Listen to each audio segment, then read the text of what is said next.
Hi, I'm Delegate Patrick Hope, and I represent Arlington County in the Virginia General Assembly.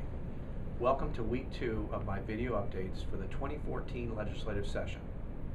This week was another busy week at Capitol Square. We welcomed our 72nd Governor, Terry McAuliffe, to the Capitol to address the General Assembly to share his vision for the Commonwealth. In his address, he laid out the Democratic Party's vision. First, with education. Building a 21st century workforce means preparing our children for success starting at the earliest stages of their development. That is why we support expanding access to pre-K education so that every child is ready to learn and thrive, regardless of what zip code they live in. Investing in world-class public schools is key to a healthy economy, as is attracting the best and brightest to teach our students.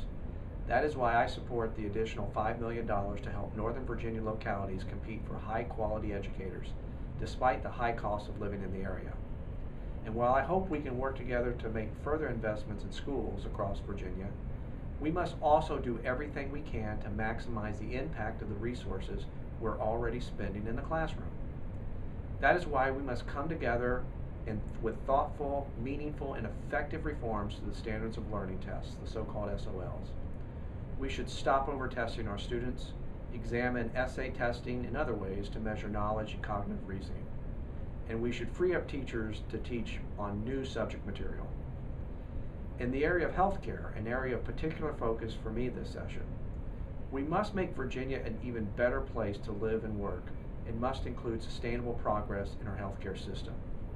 One of our highest priorities as Democrats must be to do more to improve our mental health system. As a former Arlington CSB Chair, Community Services Board, I hope we will support the additional $38 million in new funding sent from Governor McDonnell's budget and work to provide more resources into the system. All of our efforts should center around prevention and treatment. With mental illness, we know that treatment works. We must get this right, and I'm pleased to serve on the Mental Health Committee that will be working on these bills. But the single highest priority in this session is to expand health care coverage for more of our citizens. Across Virginia, there are more than 1 million people who lack basic health insurance coverage. 70% of all the uninsured live in households in which at least one person is working. In many of these families, there are two people working. For these Virginians, access to care is fragmented, uncoordinated, and extremely expensive. When they do get sick, proper care is too often delayed, and their conditions become more serious and more costly to treat. These families are just a major illness or accident away from financial bankruptcy. What can we do, you may ask? We should build on the consensus of Virginia's business and healthcare communities to use Virginia's own federal tax dollars to provide access to health coverage to as many 400,000 uninsured Virginians. In last year's budget, the General Assembly laid out an important foundation for expanding health care coverage by recommending needed reforms that are already making our Medicaid system more cost-efficient and responsive to patients. But if we fail to exercise this option, we will forego $2 billion annually in federal funding over the next 3 years. That's more than $5 million every day.